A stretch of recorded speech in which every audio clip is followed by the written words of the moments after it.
Bonsoir à tous, bienvenue dans cette édition du mercredi 28 mai au quotidien. Et au quotidien la suite, et à la manœuvre ce soir, Alexandre Ferrer. Bonsoir Alexandre. Bonsoir alors Gérard, bonsoir à toutes et à tous. L'invité de votre journal. Nous recevons la présidente du MEDEF-Sarthe ce soir, Karel Henry. Le 20 mai dernier, la première organisation patronale a réalisé son assemblée générale annuelle. Nous ferons le point sur la situation économique des entreprises dans le département pour ce premier trimestre 2025. Et dans la suite, un rendez-vous que vous attendez, on le sait. Une série exceptionnelle sur les 40 ans du Mans FC, anciennement le MUC 72. Des reportages avec des témoignages d'acteurs qui ont fait l'histoire de ce club cher au cœur des amateurs de foot en Sarthe. Ce soir, nous reviendrons sur les belles années en Ligue 1 du club. Mais tout de suite, place à l'actu.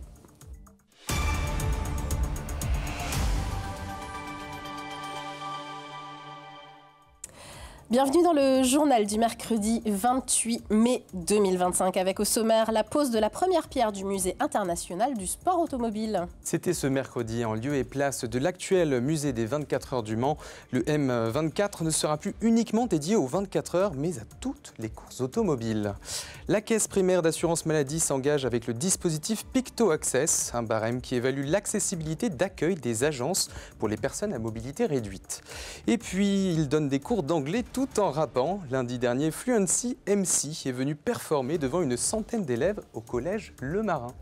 Ça promet de bouger ça en fin de journal. Mais on commence avec cette première pierre du futur musée international du sport automobile. Et oui, alors le musée des 24 heures, c'est donc fini.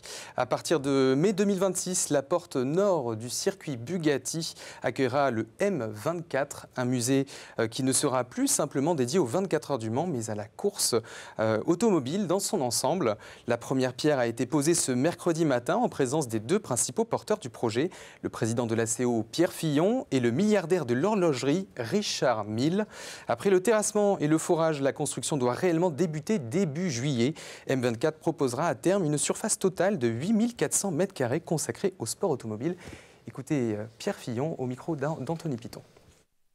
L'ambition, c'est de faire un musée qui soit à la hauteur du circuit des 24 heures du Mans. Et donc notre ambition non cachée, c'est d'en faire le premier musée du sport automobile mondial. On veut faire de ce musée un lieu de destination. On a aujourd'hui 210 000 visiteurs. L'objectif, c'est de dépasser les 300 000 visiteurs. Et pour attirer le public, le musée compte sur une collection de voitures exceptionnelles qui viendra compléter l'actuelle collection du musée, celle de Richard Mille, l'autre porteur du projet avec l'ACO. Beaucoup de sports prototypes, grosse collection de Porsche, Ferrari, bien sûr, mais aussi des pièces uniques, une grosse représentation d'une marque française qui malheureusement a disparu, mais qui a été une marque en pointe dans les années 70, c'est Batra. Donc ça fait partie aussi du patrimoine français. Et beaucoup d'innovations techniques d'époque. Moi, j'aime l'idée que tout le monde puisse profiter de ces œuvres d'art, parce qu'à nouveau, ces voitures sont des œuvres d'art. Et je trouve tout à fait normal que ce type de bonheur se partage. Et pendant les travaux, notez qu'un musée provisoire va ouvrir ses portes. Il accueillera ses premiers visiteurs le 1er août et restera ouvert jusqu'au 31 mars 2026. La structure éphémère sera installée au niveau de la porte sud du circuit et proposera une exposition d'une quinzaine de voitures regroupées autour de la thématique Champion du monde. Autre sujet, il n'y aura plus de gynécologues obstétriciens la nuit à l'hôpital du Bailleul. Le pôle Santé Sarthe et Loire l'a annoncé. À compter du 1er juin, la permanence de 20h à 8h ferme dans cet hôpital. Les accouchements ne sont déjà plus pris en charge depuis juillet 2023. Et puis, il était souvent invité sur le plateau d'LMTV Sarthe. Le créateur de la marmite sartoise est mort. Claude Auréal, ancien chef cuisinier sartois, est décédé à l'âge de 85 ans, vendredi 23 mai 2025 au Mans. Celui qui était alors chef du restaurant Le Grand Cerf à Brulon avait créé la mythique marmite sartoise en 1978, présente lors de grands événements gastronomiques sartois, tels que le Printemps des Rillettes. Ceux qui l'ont connu se souviennent d'un homme bon vivant et un cuisinier de talent, nous rapportent nos confrères de Ouest France. Un barème pour évaluer l'accessibilité d'accueil des agences de la caisse primaire d'assurance maladie en Sarthe. pour les personnes en situation de handicap, mais aussi pour les personnes avec des poussettes, par exemple. Ce diagnostic permet au public de prévoir leurs déplacements en fonction de leurs difficultés. Les précisions dans ce reportage d'Elisa Cribier. 8 pictogrammes pour 8 types de handicap. Ce barème Picto-Access réalisé par APF France Handicap est présent dans toutes les CPAM sartoises pour évaluer leur accessibilité d'accueil. Cette frise de pictogrammes, elle a 3 niveaux de lettrage et de couleur et de notation plutôt, étant ABC et vert, jaune, rouge, comme le feu tricolore en fait. Le but c'est de renseigner si c'est accessible en toute autonomie, partiellement ou inaccessible. Pour préparer son déplacement, la frise est visible sur Internet, sur la page Google des différentes CPAM du département. Ça me facilite la vie du coup parce que j'ai plus qu'à regarder le site de la CPAM et là je vois tout de suite ce qui est accessible, ce qui n'est pas, voilà. Donc du coup je peux me dire là c'est en vert, du coup je peux aller directement sur le site. Et ce diagnostic, il a été réalisé avec des personnes en situation de handicap. Elles ont témoigné des difficultés qu'elles rencontrent au quotidien. Grâce à cela, la CPAM prévoit d'aménager ses locaux. On a le projet de refaire les bandes pododactyles au siège de la CPAM sur le parvis, puisqu'elles sont complètement effacées et plus du tout sensibles au toucher. Donc on est sur l'idée de refaire aussi notre hall d'accueil, de le rendre plus lisible et plus facile à comprendre. Ces travaux sont prévus en fin d'année. La CPAM sartoise est la première de France à mettre en place ce barème, même si nos voisins mayennais se lancent aussi dans ce dispositif. L'invitée de ce journal, Karel Henry, présidente du MEDEF Sarthe. Karel Henry, bonsoir. Bonsoir. Alors, le MEDEF, Mouvement des entreprises de France, première organisation patronale de France. Le 20 mai dernier, vous avez réalisé l'Assemblée générale annuelle en Sarthe, une AG dans un contexte dit de guerre commerciale. Quels ont été les principaux points que vous aviez abordés pendant cette Assemblée générale? L'Assemblée générale a d'abord fait place à une introduction sur le contexte que vivent les entreprises depuis près d'1 an maintenant, un contexte qui perdure, et je pense notamment à l'attentisme politique et aux effets d'annonce sur certaines orientations que pourraient prendre les politiques et qui pourraient davantage impacter une économie déjà très largement fragilisée.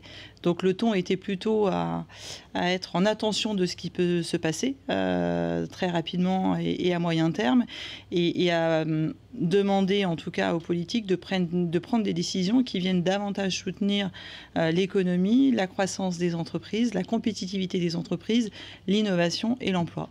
Alors vous le citez justement, un contexte économique compliqué au cours de l'année 2024. D'ailleurs, plusieurs défaillances d'entreprises sont recensées depuis automne de l'année dernière, un bond de plus de 22% en Sarthe. Parmi les secteurs les plus touchés, le bâtiment, et le secteur de l'immobilier, de la métallurgie ou encore l'automobile sont aussi concernés. Vous dénombriez près de 1500 pertes d'emplois en Sarthe en janvier dernier. Quelles sont les tendances du moment ? Écoutez, les tendances, alors on sent un léger frémissement ces dernières semaines, notamment au travers de certains indicateurs et de certains secteurs d'activité. Je pense notamment au secteur du transport et de la logistique, qui signifie que s'ils sont plus sollicités, c'est que le carnet de commandes augmente et qu'il y a besoin de livrer des clients. Donc c'est plutôt un bon signe. Le secteur de l'intérim aussi affiche des indicateurs plus positifs en l'espace de quelques semaines. Donc ce qui veut dire que les entreprises ont de nouveau davantage recours aux intérimaires. Dans un contexte qui concerne tous les secteurs. Tous les secteurs, oui, effectivement, dans l'événementiel, on est dans une période où il y a un besoin effectivement de main-d'œuvre, en tout cas sur le département, dans l'industrie aussi. Donc on a, encore une fois, quelques frémissements. On reste prudent malgré tout, parce que les entreprises restent prudentes et qu'on est toujours dans une période où on fait attention, où les volumes de recrutement ne sont quand même pas la panacée et où effectivement on gèle les investissements. Et on gère ces budgets, j'allais dire, au plus près, parce qu'on craint encore une fois des mesures ou des non-décisions qui ne vont pas forcément soutenir l'économie. Parmi l'une des craintes faites auprès des entreprises, des entrepreneurs, en l'occurrence c'est la menace fiscale. Selon la présidente de l'AFEP chez nos confrères de Sud-Ouest en février 2025, les chefs d'entreprise ont dit dès l'été 2024 qu'ils participeraient à l'effort de redressement des comptes publics, à condition que l'augmentation de la fiscalité soit ponctuelle, ciblée et limitée. C'est ce qu'il en retourne en Sarthe aujourd'hui ? Alors, ce qui en retourne en Sarthe, j'ai notamment un dirigeant qui témoignait pas plus tard que cette semaine, notamment sur les taxes sur la mobilité, le versement mobilité des entreprises, en me donnant à titre d'exemple que l'augmentation faite cette année sur ce versement mobilité pour lui représentait 40 000 € sur l'année. Une hausse très significative qui représentait le coût de l'emploi d'un salarié sur une année. Donc, un impact assez important qui vient illustrer qu'aujourd'hui, effectivement, on a tendance à assister à un matraquage, j'allais dire, fiscal auprès des entreprises, alors qu'elles ont effectivement un certain nombre de défis à relever et une année qui a déjà bien démarré avec beaucoup de difficultés et l'atterrissage risque d'être compliqué pour certains d'ici la fin de l'année. Vous constatez un regain dans certains secteurs aujourd'hui ? Un regain d'activité ? D'activité, oui, tout à fait. Je le disais, effectivement, on a certaines industries pour lesquelles, et je pense notamment dans le secteur agroalimentaire, qui connaissent une belle activité. On a des fleurons dans l'industrie, notamment laitière. On a des fleurons dans l'industrie de la volaille. Donc, on sent effectivement qu'il y a des marchés qui sont plutôt porteurs. On a aussi des industries dans le domaine de la machine spéciale, très tournée à l'international. On a des fleurons dans le secteur de l'aéronautique. Donc, on a heureusement des entreprises qui bénéficient d'un horizon beaucoup plus positif, effectivement, que d'autres secteurs d'activité. Alors, parmi les problèmes mentionnés aussi par certains entrepreneurs, c'est le manque de qualification des candidats. C'est une situation fréquente dans tous les secteurs, en l'occurrence. En fait, on souffre en France, et ce n'est pas que en Sarthe, on souffre d'un déclin démographique qui impacte forcément les entreprises, puisque des départs en retraite qui s'annoncent déjà depuis quelque temps et qui vont perdurer encore un moment. Et la difficulté pour les entreprises à pallier au remplacement de ces départs à la retraite. Alors parfois, elles font le choix, dans le contexte économique actuel, de ne pas remplacer, faute de moyens, et pour les raisons qu'on a expliquées. Et parfois, elles ont du mal à trouver, effectivement, trouver ces compétences. Et il y a un vrai sujet à accompagner, j'allais dire, les jeunes et ou les personnes sur de la reconversion professionnelle pour répondre aux besoins des entreprises. Donc la question de l'emploi, effectivement, elle tourne notamment sur les savoir-faire, capacité à conserver des savoir-faire ou à s'adapter par rapport à des savoir-faire que nous devons intégrer dans nos entreprises aujourd'hui. Merci Karel Henry, présidente du MEDEF Sarthe, d'être venue sur notre plateau. Merci à vous. Allez, on parle aussi de business international. L'anglais, c'est important et on vous propose la démonstration d'un cours d'anglais plutôt atypique au collège Le Marin à Allonne, Alexandre. Mais oui, tout à fait. L'heure oubliée, les manuels ou exercices traditionnels. Jason Levin, alias Fluency MC, réinvente l'apprentissage des verbes irréguliers. Lundi dernier, le rappeur s'est rendu au collège où il a pu performer devant une centaine d'élèves. Écoutez Fluency MC dans ce reportage d'Anaïs Frémont.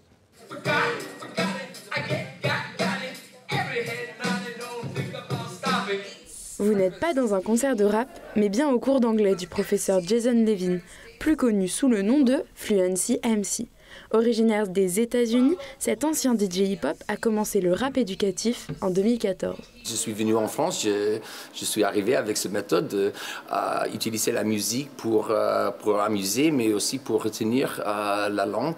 Comme ça, les élèves s'amusent, mais en même temps, avec la répétition, ils comprennent mieux et retiennent mieux. Avec plus de 200 chansons à son actif, le prof rappeur commence à se faire un nom. Depuis sa participation à l'émission « La France a un incroyable talent », il intervient dans une quarantaine d'établissements chaque année. Une méthode qui porte ses fruits.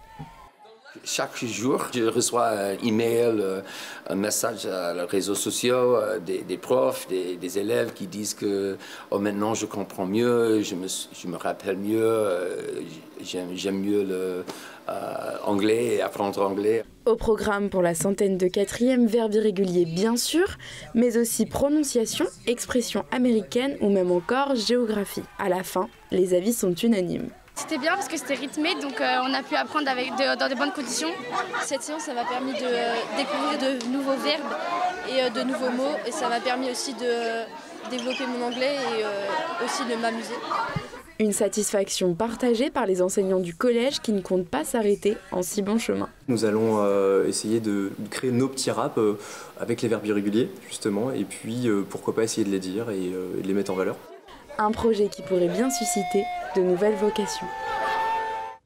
Une page sport, ceux qui préfèrent passer leur long week-end au bord des terrains. Le MSB jouera à guichet fermé vendredi à Antares face à Monaco pour le premier match à domicile des playoffs 2025. Et le coup d'envoi est prévu à 20h ce vendredi face aux finalistes de l'Euroleague. La bataille s'annonce rude, mais les hommes de Guillaume Vizade ont déjà battu la Roca Team 2 fois cette saison. Premier tour des quarts de finale ce soir à 21h en direct sur DAZN. Et puis, c'est un rendez-vous attendu par certains amateurs de foot, sang et or notamment au quotidien. La suite continue avec notre série, Alexandre. Et oui, à l'occasion des 40 ans du club, le 12 juin prochain, pour ce 3e épisode, Colin Ancel retrace les belles années du club en Ligue 1 en 2003 et 2005. C'est voilà. À découvrir à la fin, dans Au quotidien, la suite. Oui, absolument. Encore un beau moment à passer avec les archives d'LMTV et on a la chance de pouvoir vous les transmettre chaque soir. Cette semaine, c'est la fin du journal. Vous retrouvez Alexandre Ferrer dans Au quotidien, la suite après une page de pub et de météo. À tout de suite.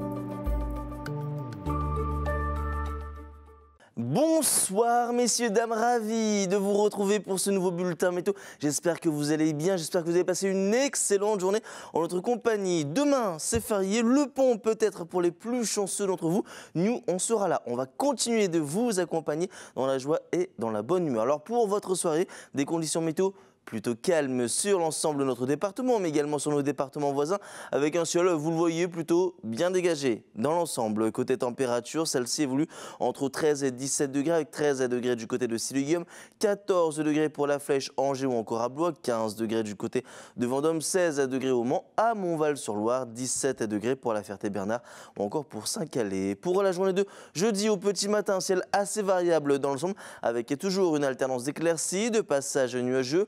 Les températures au petit matin qui évoluent entre 11 et 13 degrés. Ce sera plutôt bien homogène avec 11 degrés pour Laval ou encore pour La Flèche, 12 degrés à Vendôme, Tours, Angers, ainsi que pour La Ferté-Bernard, Saint-Calais ou encore du côté de Vendôme. Comptez 13 degrés du côté de Silleguium ou encore au Mans, ainsi que pour Pont-Valin. Pour la suite de votre journée, des conditions météo plutôt propices aux activités en extérieur, avec des conditions, vous le voyez, quasiment estivales. Du soleil sur l'ensemble du territoire, quelques nuages pour décorer le ciel, des températures bien au-dessus des normales de saison, avec des maximales qui seront comprises entre 23 et 27 degrés, avec 26 degrés au Mans, 27 degrés pour La Flèche. Vendredi, encore ce beau temps, des températures qui continuent de grimper, avec ce pic de chaleur, des températures qui pourraient atteindre la barre des 30 degrés, et ce sera également le cas pour la journée de samedi. Mais on affinera tout ça lors d'un prochain bulletin météo. En attendant, je vous souhaite de passer une très bonne soirée.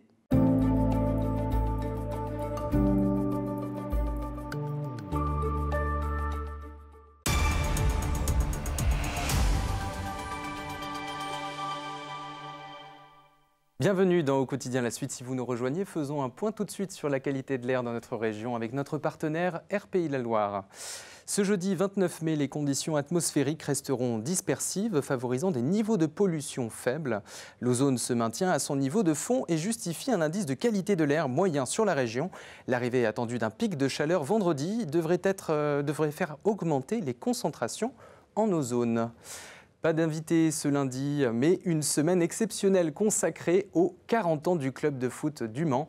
Le MUC 72, rebaptisé le Mans FC, soufflera ses 40 bougies le 12 juin prochain. Notre télévision locale suit depuis des années le club local dans les bons comme les mauvais moments. Alors nous vous proposons une semaine exceptionnelle de reportages avec des anciens joueurs, entraîneurs, supporters du club.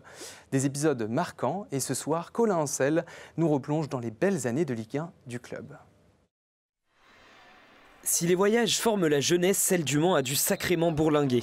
2004, l'année où le club peine en Ligue 1 avec une relégation, c'est la formation qui se distingue avec la victoire en Gambardella, la Coupe de France des jeunes. Pour moi, c'est un trophée majeur. Au-dessus, il y a la Coupe de France. Et pour moi, c'est plus valorisant qu'un titre de national ou qu'un titre de Ligue 2. tout. C'est un parcours où il faut être la meilleure équipe de France. On ne l'était pas forcément cette année-là. Mais au Stade de France, Jérémy Choplin, Mathieu Coutadeur, Guillaume Loriot et bien d'autres dominent Nîmes. Et forcément, cette victoire ouvre des portes. Je pense que si je ne gagne pas la Gambardella, Henri Le Garda ne me fait pas monter adjoint en pro. Donc oui, ça m'a mis moi personnellement en lumière, alors que c'est tout un travail qu'on avait mis en place à l'époque de Marc Westerloop, ensuite avec Yves Bertucci. Le Mans et la formation, c'est toute une histoire. Et une fois le club passé en première division, plus facile de garder ses jeunes pousses. À force de monter, les parents ont eu confiance en nous. Je pense qu'on bossait très bien la formation. Il y avait beaucoup d'anciens joueurs. Des joueurs très identifiés club. Ce qui nous intéressait, c'était que des jeunes Sartois puissent aller alimenter l'équipe première et puissent rêver. L'équipe première, désormais emmenée par Daniel Jean Dupeux puis Frédéric Hans, termine la saison de Ligue 2 à la 3e place. Cette année, on savait qu'on avait cette équipe de qualité, on savait qu'on avait une équipe de cœur et je crois que les résultats le démontrent aujourd'hui. Montée obtenue à 3 journées de la fin sur la pelouse de Niort, Champagne. Alors la même musique résonne de nouveau, comme une rengaine. Et cette fois-ci, pas seulement de passage, le Mans compte s'installer et y parvient. Pour la première saison, une victoire 3-0 contre Marseille à Bollé, un succès au Parc des Princes contre Paris. Les 100 et or sont lancés, le public comblé. On a l'impression d'être les rois du monde parce qu'on gagne partout, on reçoit tous les grands clubs, on gagne tous les grands clubs. On est très bon en Coupe de la Ligue aussi. Je me dis merde, on n'en a pas assez profité parce que pour nous c'était trop beau. Ouais, on joue Saint-Etienne, ouais, on joue Marseille, c'est pas grave, tu vois, on profitait pas tant que ça. Moi, ce que je retiens, c'était toutes les bases que l'on a mis. Pour l'époque, on était un peu avant-gardiste. Aujourd'hui, certains clubs parlent de data, mais ils n'ont rien inventé du tout, quoi. Les premières années, ils s'appuient sur un noyau dur de joueurs issus du club. Ils font un super recrutement tous les ans, c'est magnifique. Le recrutement, l'œuvre d'une cellule avec un flair souligné par tous ses pairs. Mais comment cela fonctionnait de l'intérieur ? L'intelligence d'une cellule de recrutement, quand on recrute et qu'on n'a pas d'argent, eh ben, il faut avoir confiance les uns dans les autres. Les dirigeants, ils ont toujours cru en notre capacité à détecter des potentiels qu'on allait faire évoluer. Vous voyez Romaric, il avait 5 kilos de trop, il avait des chaussures rouges et les cheveux verts, quoi. C'était la période où il y avait Thomas, Bonnard, Hautecoeur au milieu. Mais un Romaric, on ne l'a pas chez nous. Il avait un pied extraordinaire, mais extraordinaire. Il avait un pied long, un pied gauche. Mais je dis, attends, celui-là, il faut qu'on le travaille, quoi. Il a 5 kilos de trop déjà, comme cousin. Bon, bah ça c'est pas difficile, quoi. Et les agents nous faisaient confiance parce qu'ils savaient qu'on n'avait pas d'argent, mais que peut-être qu'ils pourraient gagner beaucoup d'argent après. C'est ce qu'ils ont fait. Parce que c'est pas au Mans qu'ils ont gagné la tirelire. J'ai eu la chance de tomber sur des gens qui ont écouté, quoi. Et puis on s'est lancé vraiment dans une progression pendant 10 ans énorme, quoi. On a fait un travail, je pense, remarquable. On a eu des très bons joueurs qui étaient enviés par d'autres grandes équipes de ce championnat. Aujourd'hui, on se dit, ils ont joué chez nous. Tu sais, c'est après, quand tu les voyais dans des grands clubs, tu disais, waouh, putain, ce qu'il fait, il était chez nous. Et quand tu revois des images, tu te dis, ah ouais, quand même. C'était une période extraordinaire pour le territoire, pour le public sartois. C'était aussi pour moi, qui était un jeune journaliste et qui commençait dans le métier. Aller voir tous les stades de Ligue 1, voir jouer les Benzema et tous les meilleurs joueurs de l'époque, c'était fabuleux. Et puis il y avait quand même un magnifique spectacle à Léon Bollé. Porté par ses graffités, Matsui, Bangoura, Bacha, Demelo et bien d'autres, les 100 et or obtiennent une 11e place, puis une 12e et 2 demi-finales de Coupe de la Ligue. On prouve qu'on peut faire partie de l'élite. Puis Frédéric Hans quitte le club en 2007 pour Sochaux. Je préfère fuir le bonheur de peur qu'il se sauve. Rudy Garcia le remplace et là le Mans est méconnaissable. 3 victoires d'entrée et le haut du classement pendant une grosse partie de la saison. C'est celle-là où l'équipe était la meilleure. Cette année-là, on devait être européen. Mais il y a un match qui fait tout basculer, la demi-finale de Coupe de la Ligue disputée à Léon Bollé contre Lens. Un scénario digne d'un thriller et une cruelle défaite finale 5-4 qui prive le Mans du Stade de France. Pas y aller à ce moment-là, pour moi c'était une grosse déception. Tout le monde a retenu que le match était extraordinaire et tout, mais je pense que ce jour-là, on était meilleur que Lens. Et moi, ça reste un mauvais souvenir. Tu passes à côté de tout, en fait, petit à petit, tout te passe sous le nez. C'est peut-être la plus belle équipe, mais je la garde pas en souvenir parce que tu as ce côté-là où tu perds tout le monde et tu passes du plus beau presque au plus dur, quoi. Derrière ça, il y a tous les joueurs qui ont un peu été convoités par pas mal de clubs. Plus d'une dizaine de départs à l'intersaison. En 2009, Le Mans se maintient après avoir connu 3 entraîneurs en quelques mois. Le début de la fin. Il y a eu toute une période de bonne construction jusqu'à la fin de l'année de Rudy, où là on sentait que notre recrutement était maîtrisé, le rodage interne du club était bon, et puis quand les ventes ont commencé à arriver, là ça commençait à être plus difficile. C'est jamais évident d'avoir la main chaude à chaque fois sur le recrutement et un peu de chance aussi, hein, ça en fait partie. Et puis de faire monter des jeunes formés comme ça et de les exposer tout de suite en équipe première, alors qu'avant ils leur laissaient le temps. Le temps de reconstruire, les Sartois ne l'auront plus, les ennuis s'accumulent, l'ère des Lumières est passée. Cette fois, c'est le voyage vers les heures sombres du club qui s'amorce. Et à retrouver en intégralité sur le compte YouTube de LMTV Sarthe, disponible dès ce mercredi soir. Encore 2 épisodes vous seront présentés ce jeudi et vendredi. Tout de suite, c'est l'Infiltré du dimanche présenté par Lilian Brault. L'équipe de l'Infiltré vous amène au Bret Classique, à la salle polyvalente de Bret-les-Pins, à l'occasion d'une exposition de voitures et motos anciennes. Retour au Moyen-Âge à Agnières-sur-Vègre, direction ensuite la fête du four à pain à Sainte-Sabine-sur-Longève. Et enfin, place au festival de l'Épau. Au quotidien passe en format toute image ce jeudi 29 mai et vendredi 30 mai à l'occasion du week-end de l'Ascension. Je vous souhaite une bonne soirée sur LMTV et on se dit à demain.